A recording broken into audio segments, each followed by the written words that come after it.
اس lecture میں ہم جماعت ششم کی اسلامیات نیشنل بک فاؤنڈیشن کی طرف سے نیو بک ہے وفاقی ٹیکسٹ بک بورڈ اسلام آباد کی طرف سے اس کو سٹارٹ کرنے جا رہے ہیں.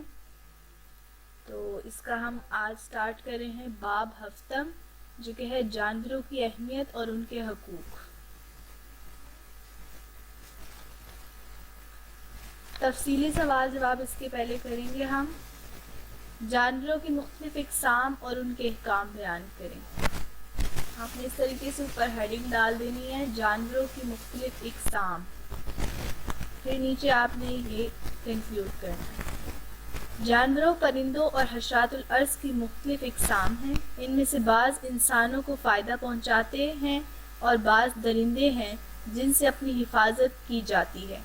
بعض جانوروں کو ہم پالتے ہیں اور ان سے نفع اٹھاتے ہیں, اور بعض وحشی جانور ہیں جو کہ جنگلوں میں رہتے ہیں اور انسانوں سے مانوس نہیں ہوتے. اسلامی تعلیمات میں ہر قسم کے جانوروں کے بارے میں رہنمائی کی گئی ہے کہ ان پر رحم کیا جائے اور ان کے ساتھ حسن سلوک کیا جائے, لیکن نقصان سے بچنے کے لیے موذی جانور سانپ, بچھو وغیرہ کو مارنے کی اجازت دی گئی ہے. اور اس میں بھی نبی کریم صلی اللہ علیہ وآلہ وصحبہ وسلم نے احسان کا خیال رکھنے کا حکم دیا اور ان کو اذیت دینے اور آگ میں جلانے اور بے رحمانہ سلوک کرنے سے منع فرمایا ہے. یہاں تک آپ کا ہوگا. اگلا سوال ہے قرآن و سنت کی روشنی میں جانوروں کے حقوق بیان کرنے. جانوروں کا ایک حق یہ بھی ہے کہ ان کی طاقت سے زیادہ ان سے کام نہ لیا جائے اور ان پر اتنا ہی بوجھ ڈالا جائے جتنا یہ برداشت کر سکیں. اسی طرح ان کا حق یہ بھی ہے کہ ان کو بلا وجہ مارا نہ جائے.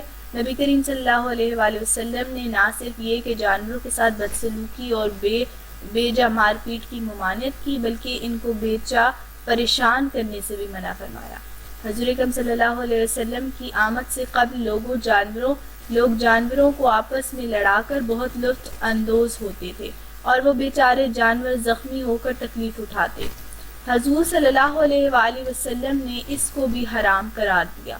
حضرت ابن عباس رضی اللہ تعالی عنہ سے روایت ہے رسول اللہ صلی اللہ علیہ وآلہ وسلم نے جانوروں کو آپس میں لڑانے سے منع فرمایا ہے. الغرض ہر وہ طریقہ جن سے انہیں تکلیف ہو حضور صلی اللہ علیہ وآلہ وسلم نے اس سے منع فرمایا ہے. اس کے بعد آپ نے لکھنا ہے جانوروں کی سواری کرنے میں بھی حسن سلوک کا خیال رہنا چاہیے. ان کو ایذا پہنچانا جائز نہیں.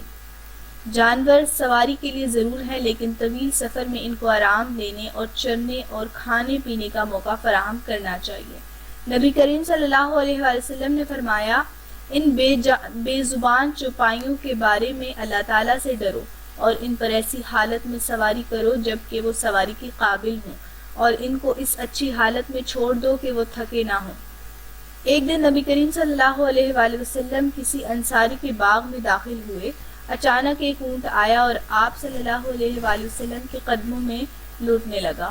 اس وقت اس کی آنکھوں میں آنسو تھے. نبی کریم صلی اللہ علیہ وسلم نے اس کی کمر پر ہاتھ پھیرا جس سے وہ پرسکون ہو گیا. پھر نبی کریم صلی اللہ علیہ وآلہ وسلم نے فرمایا کہ اس اونٹ کا مالک کون ہے؟ تو وہ دوڑتا ہوا آیا. آپ صلی اللہ علیہ وسلم نے اس سے فرمایا اس کو اللہ تعالیٰ نے تمہاری ملکیت میں کر دیا ہے, اللہ سے ڈرتے نہیں. یہ مجھ سے شکایت کر رہا ہے کہ تم اسے بھوکا رکھتے ہو اور اس سے محنت و مشقت کا کام زیادہ لیتے ہو. ان آیات و حدیث سے آپ صلی اللہ علیہ وآلہ وسلم کے اسوہ کا بھی پتہ چلتا ہے کہ آپ صلی اللہ علیہ وآلہ وسلم نے جانور کے ساتھ ہر ممکن رحم و کرم کا حکم دیا ہے.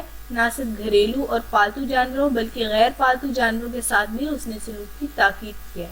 یہاں تک آپ کا جواب ہوگا.